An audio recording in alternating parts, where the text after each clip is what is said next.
네, 수험생 여러분 안녕하세요. 지금부터 2024학년도 경희대학교 모의논술 특강을 진행하겠습니다.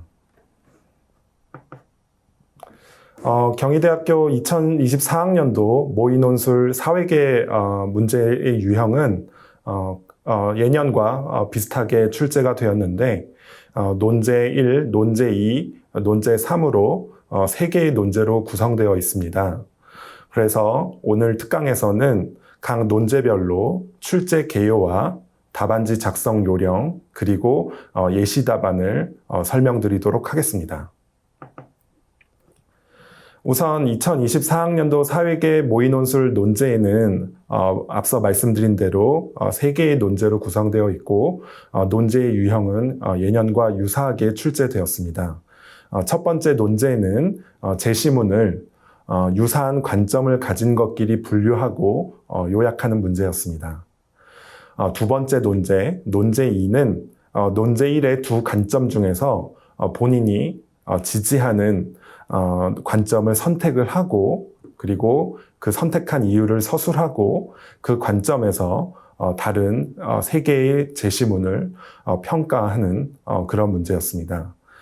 그리고 논제 3의 경우에는 두 가지 문제로 구성되어 있는데 첫 번째 문제는 문제에서 주어진 자료를 정확하게 해석을 하고 주어진 제시문을 이용해서 이 논제에서 주어진 자료들을 적절하게 해석하는 그러한 문제였습니다. 논제 3의 두 번째 문제는 주어진 문제를 수학적으로 수학을 통해서 여러분이 고등학교에서 배운 수학을 이용해서 문제를 풀고 그 다음에 그 결과를 제시문을 이용해서 해석하는 문제였습니다.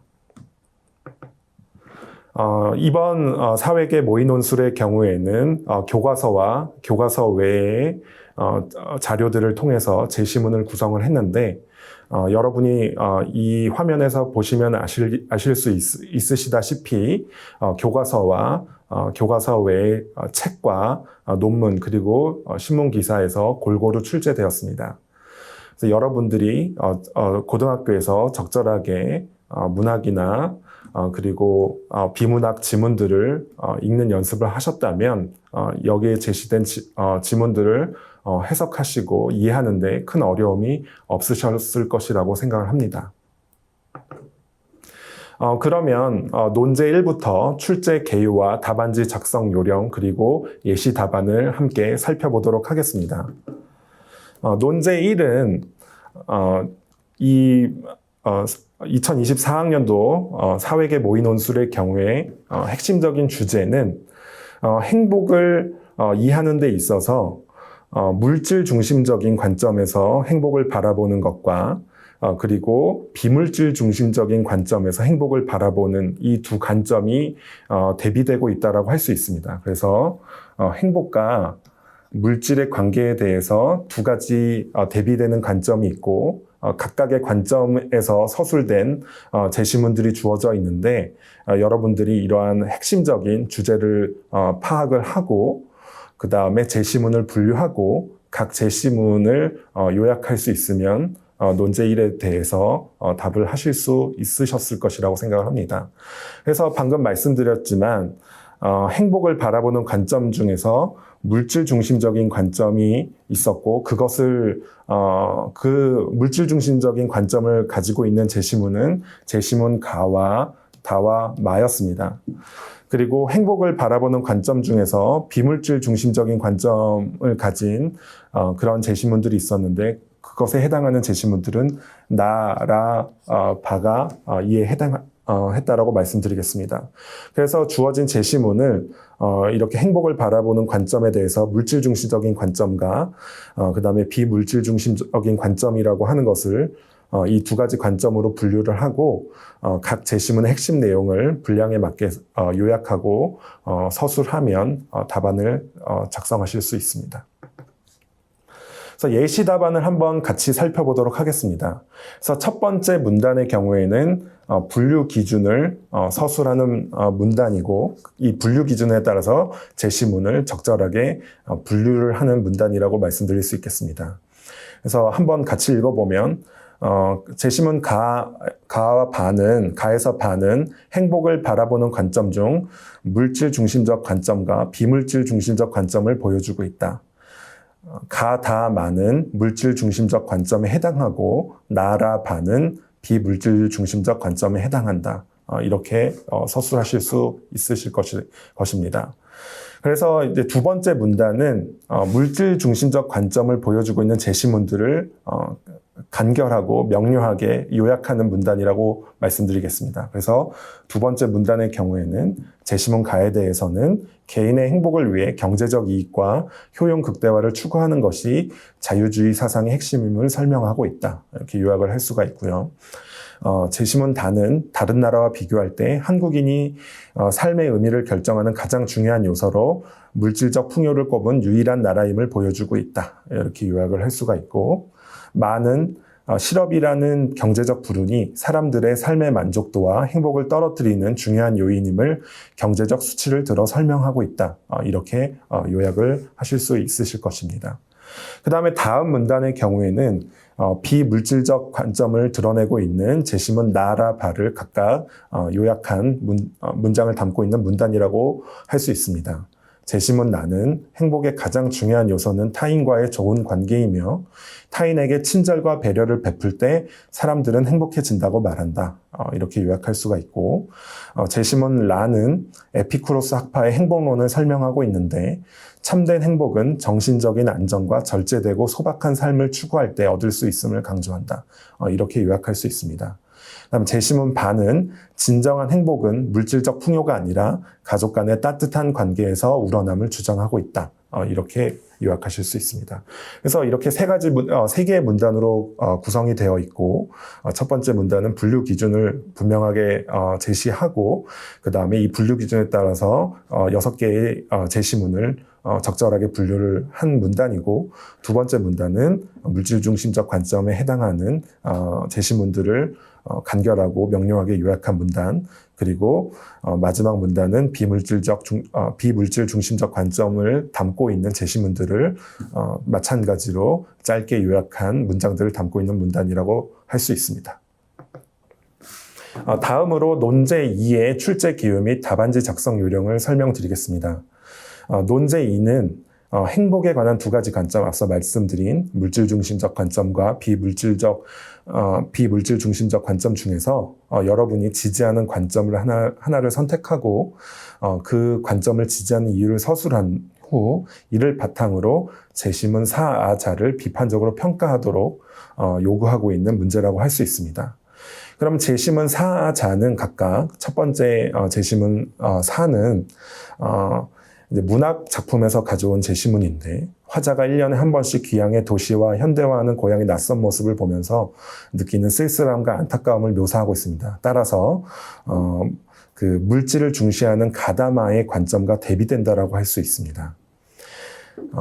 제시문 아의 경우에는 사회 자본과 여가 활동은 행복 추구의 중요한 요소로서 가구의 소득에 따라서 여가 활동의 질과 종류가 달라진다라고 설명하고 있고, 소득이 높을수록 더 다양하고 수준 높은 여가 활동을 누릴 수 있어서 행복이 증진될 수 있다는 점을 제시하고 있다는 점에서 물질을 중시하는 가다마의 관점과 맥을 같이 한다라고 할 수 있습니다. 제시문 자는 다른 사람의 소득이 자신의 소득에 대한 만족도에 영향을 미치는 것을 보여주고 있는 제시문입니다. 자신의 소득뿐만이 아니라 다른 사람과 비교한 자신의 소득이 자신의 행복을 결정하는 데 중요한 영향을 미친다라고 역설하고 있는 제시문이라고 할 수 있는데, 역시 소득을 강조한다는 측면에서는 가다마의 물질 중심적 관점과 맥을 같이 한다라고 말씀드릴 수 있습니다. 그래서 다시 요약을 드리면 제시문 4의 경우에는 나라 바의 관점과 맥을 같이 하고, 제시문 아와 자의 경우에는 물질 중심적 관점을 담고 있는 가다마의 관점과 맥을 같이 한다라고 말씀드릴 수 있겠습니다. 그래서 예시 답안은 두 가지가 가능한데, 첫 번째는 물질 중심적 관점인 그 가다마의 관점을 만약에 여러분이 지지한다라고 선택하는 경우의 예시 답안입니다. 그래서 한번 예시 답안을 같이 살펴보면 여러분이 첫 번째 문장에서는 어떤 관점을 지지하는지 서술하는 문장이라고 할 수가 있고, 그 이유에 대해서 다음 문장에서 한 문장으로 간단하게 할 수 있습니다. 그래서 첫 번째 문단에서는 여러분이 지지하는 관점을 밝히고 그 이유를 서술한 다음에 각각의 제시문들을 평가를 하면 적절한 예시답안이 구성될 수 있다라고 말씀드리겠습니다. 그래서 이 가다마의 관점에서 제시문 4는 앞서 말씀드린 바와 같이 좀 대비되는 관점이기 때문에 일단 제시문 4에 대해서 제시문 4의 내용을 요약하는 문장을 담고 이러한 관점은 행복을 물질 중심적 관점으로 보는 가다마의 관점과는 대비된다는 점을 밝혀주시면 됩니다. 그래서 두 번째 문제는 제시문 4에 대해서 간단하게 요약을 하고 그 다음에 가다마의 관점에서 이 제시문을 어떻게 평가할 수 있는지를 서술한 문단이라고 할 수가 있고 그 다음 문단은 제시문 I에 대해서 간략하게 요약을 하고 제시문 I는 소득의 정도에 따라서 여가 활동의 종류나 질이 달라질 수 있다라고 지적을 한다라고 제시문 R을 요약하고 그 다음에 이러한 관점이 제시문 가다마의 물질 중심적 관점과 맥을 같이 한다라고 서술해 주시면 됩니다. 그다음 마지막으로 제시문 자에 대해서도 다른 사람과 비교한 자신의 소득이 자신의 행복과 만족도에 영향을 미친다는 것을 보여준다라고 간략하게 요약해서 서술한 다음에 이것이 물질 중심적 관점에 있는 가다마의 제시문과 맥을 같이 한다라고 서술해 주시면 적절한 답안이 될 수 있습니다.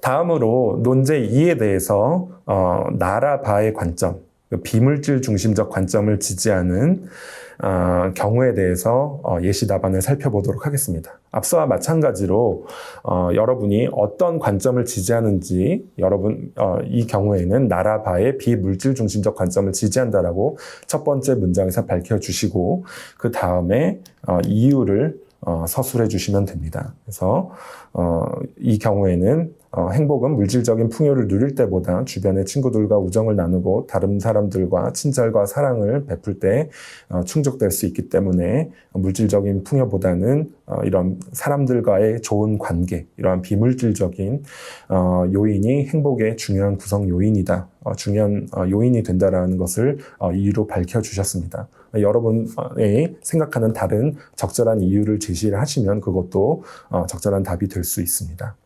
그래서 일단 첫 번째 문단에서 여러분이 지지하는 관점을 밝히고 그 이유를 서술한 다음에 또 마찬가지로 각각의 제시문을 간략하게 요약하고 그 여러분이 지지하는 관점에서 각각의 제시문을 평가해 주시면 됩니다.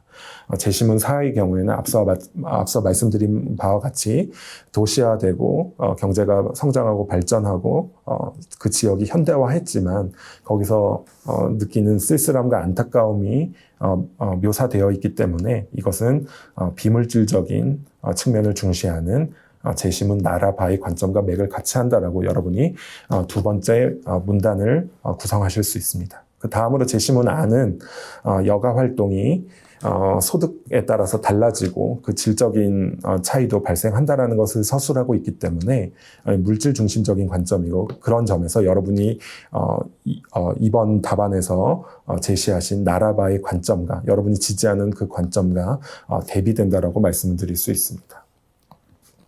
마지막 제시문 자는 앞서 말씀드린 바와 같이 다른 사람의 소득과 비교한 자신의 소득이 행복의 중요한 결정 요인이라고 하는 것을 주장하고 있는데 이건 역시 소득이라고 하는 물질 중심적인 관점을 담고 있다는 점에서 여러분이 선택한 나라바의 비물질 중심적인 관점과 대비를 이룬다고 말씀드릴 수 있겠습니다. 이와 같이 여러분들이 두 가지 관점 중에서 여러분이 판단하시기에 더 타당하다라고 하는 관점을 선택을 하고 그 이유를 서술하고 각각의 제시문을 간략하게 요약하고 여러분의 관점에 따라서 각각의 제시문들을 평가를 하시면 좋은 답안을 작성하실 수 있으실 것이라고 생각을 합니다. 마지막으로 논제 3, 수리 문제에 대한 해설을 진행하도록 하겠습니다.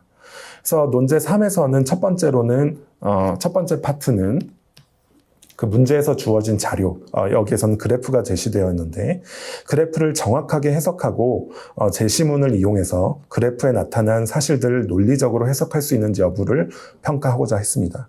두 번째 문제에서는 수학 문제를 정확하게 풀고 주어진 제시문을 이용해서 수학 문제에 나타난 결과의 의미를 해석할 수 있는지 평가하고자 했습니다. 여러분도 잘 알고 계시다시피 경희대학교 사회계 수리논술의 출제는 도표나 통계자료 등이 포함된 제시문을 해석하고 그에 대해서 논술하는 문제가 출제될 수도 있고 그 다음에 수학적 개념과 풀이 방법을 이용해서 논술하는 유형으로 출제가 될 수가 있는데 2024년 모의논술에서는 두 가지 문제가 모두 복합적으로 출제되었다라고 말씀드리겠습니다. 그래서 이제 논제 3의 첫 번째 문제의 예시 답안을 말씀드리면 각각의 자료에 대해서 우선 정확한 해석을 담은 문장을 서술해 주셔야 됩니다. 그래서 이 논제 3의 내용은 첫 번째 문제는 이스털린의 역설, 여러분들이 이제 사회교과서에서 배운 이스털린의 역설을 담고 있는데 그 이스털린의 역설은 어떤 한 시점에서 서로 다른 소득을 가진 사람들의 행복도를 비교를 하면 소득이 높아짐에 따라서 행복도도 높아지는 경향이 발견되지만 여러 시점에 걸쳐서 살펴보면 그 한 사회에서 경제가 성장해서 소득 수준이 상승함에도 불구하고 행복도에는 유의미한 변화가 없다. 이 역설적인 상황을 이제 어떻게 해석할 것인가? 그것이 이제 이스털린의 역설이라고 할 수가 있는데 그 내용을 담고 있습니다. 그래서 자료 1은 어떤 주어진 시점에서 소득 수준과 행복 수준이 서로 양의 관계 혹은 비례 관계에 있음을 보여주는 자료다라는 것을 여러분 쉽게 알 수가 있는데 그것을 이렇게 간단하고 명료한 문장으로 서술해 주시면 됩니다. 자료 2는 여러 시점에 걸쳐서 한 국가에서 여러 시점에 걸쳐서 전반적인 소득 수준과 전반적인 행복도의 관계를 살펴보았을 때는 소득 수준이 향상해도 행복의 평균적인 수준은 변화가 없다는 것을 보여주는 자료인데 이제 이와 같은 문장으로 간략하게 요약하실 수 있습니다. 그래서 첫 번째 문장과 두 번째 문장에서는 자료 1과 자료 2에 드러난 사실을 간략하게 그리고 명료하게 요약하는 문장이다라고 말씀드리겠습니다. 그 다음으로 이제 제시문 자는 그 이스털린의 역설에 대해서 그 이스털린 스스로 이스털린의 저서에서 밝히고 있는 그 저자의 이제 설명이라고 할 수가 있는데 이 제시문 자에 의하면 그 이스털린의 설명은 개인의 행복 수준은 자신의 소득뿐만이 아니라 다른 사람과 비교한 자신의 소득에 의해서 영향을 받는다. 이것이 더 중요한 요인이다라고 이제 설명을 하고 있습니다. 그래서 제시문 자에 그렇게 서술이 되어 있는데 그 내용을 이 문장으로 요약했다라고 말씀드릴 수가 있습니다. 그래서 개인의 행복은 자신의 소득 수준이 아니라 다른 사람과 비교한 자신의 소득에 의해 영향을 받는다. 그렇기 때문에 자료 1에서는 더 높은 소득 수준을 가진 집단일수록 평균 소득 수준과 비교했을 때 혹은 다른 사람과 비교했을 때 소득 수준이 더 높기 때문에 이제 소득 수준이 높아질수록 더 높은 수준의 행복을 느끼게 된다라고 첫 번째 자료를 해석할 수 있습니다. 그런데 여러 시점에 걸쳐서 여러 기간에 걸쳐서 그 사람들의 전반적인 수준이 향상되면 평균 소득도 함께 증가하기 때문에 다른 사람과 비교한 나의 소득에는 변화가 없게 되는데 그렇기 때문에 자료 2에서 그 국가의 전반적인 소득 수준이 향상해도 전반적인 행복 수준이 변화가 없는 그러한 현상이 나타나게 됩니다. 그러한 방식으로 자료 2를 해석할 수가 있는데 마지막 문장은 그 제시문 자의 그러한 관점에 따라서 그 주어진 자료를 해석한 문장을 담고 있다라고 할 수 있습니다. 그 다음에 이제 논제 3의 두 번째 문제는 수학 문제를 풀고, 그 제시문을 이용을 해서 그 내용을 해석하는 문제라고 할 수가 있는데, 이 첫 번째 답은 그 시간당 임금이 1만 원인 사람에 대한 이야기입니다. 그러면은 이 사람의 여가 시간이 X라고 하면 이 사람이 일하는 시간은 24-X 시간입니다. 그래서 시간당 임금에다가 일한 시간을 곱하면은 주어진 하루 동안의 소득은 24-X가 됩니다. 그리고 행복도는 여가 시간과 소득의 곱에 의해서 결정이기 때문에 이와 같이 결정이 되고, 그래서 이 문제를 풀어주면은 2차식이 되는데, 여러분이 2차 함수의 최대값을 구하는 그 문제를 많이 풀어보셨을 텐데, 이와 같이 다시 정리를 하시면은 최종적으로 이와 같이 식을 정리하실 수가 있고, 이러한 식에서 최대값은 그 x가 12일 때, 즉 여가 시간 X가 12시간이고 소득은 12만 원이 되고 행복은 그때 행복 수준인 144가 된다라고 여러분이 문제를 푸실 수가 있습니다. 그리고 시간당 임금이 2만 원인 사람의 경우에는 여가 시간이 X라고 하면 근로 시간은 24-X이고 시간당 임금은 2만 원이기 때문에 2 곱하기 24-X를 해주시면 이 사람이 하루 동안 X만큼 여가 시간을 누릴 때 얻게 되는 소득이 구해집니다. 그러면 행복도도 앞서와 마찬가지로 소득과 그 여가 시간의 곱으로 구성이 되는데 그러면은 이제 이 사람의 행복도는 이와 같이 주어지고 이 식도 마찬가지로 최대값을 구하는 식으로 다시 정리를 해주시면 이와 같이 정리가 될 수 있습니다. 그러면은 여기 2가 빠졌는데 이와 같이 이제 다시 정리를 하실 수가 있고, 그래서 여가 시간은 12시간이고 소득은 24만 원, 그리고 이때 행복 수준은 288이라고 할 수가 있습니다. 그래서 이와 같이 수학 문제를 먼저 푸실 수가 있고 그 다음에 수학 문제와 제시문을 바탕으로 결과를 해석할 수가 있습니다. 이 결과에서는 소득이 더 높은 사람이 시간당 임금이 1만 원인 사람의 행복도는 114이고 시간당 임금이 2만 원인 사람은 288입니다. 그리고 여가 시간은 모두 12시간으로 같습니다. 그럼에도 불구하고 두 사람이 사용한 여가 시간이 같음에도 불구하고 행복 수준은 소득이 더 높은 두 번째 사람이 더 높습니다. 그럼 왜 이런 결과가 나타나는지 제시문 R을 통해서 해석을 하면, 제시문 R에서는 소득이 높은 사람들은 문화적 자본을 바탕으로 더 풍부한, 더 질높고 더 다양한 여가 생활을 누리기 때문에 소득이 높을수록 행복이 높아질 수 있다라고 설명하고 있는데, 이러한 제시문 R의 그 설명대로 이 수학 문제에서 나타난 시간당 임금과 소득에 따른 행복도의 차이를 설명할 수 있다. 이렇게 말씀드릴 수가 있습니다. 그래서 여기서 제시된 바와 같이 예시 답안을 작성해 주시면 적절한 답안이 될 것이라고 생각합니다. 네, 지금까지 경희대학교 2024학년도 모의논술 사회계 문제에 대한 해설을 진행했습니다. 수험생 여러분 건강관리 잘 하시고 남은 시간까지 잘 준비하셔서 좋은 결과 얻으시길 바라겠습니다. 예, 지금까지 시청해 주셔서 감사합니다.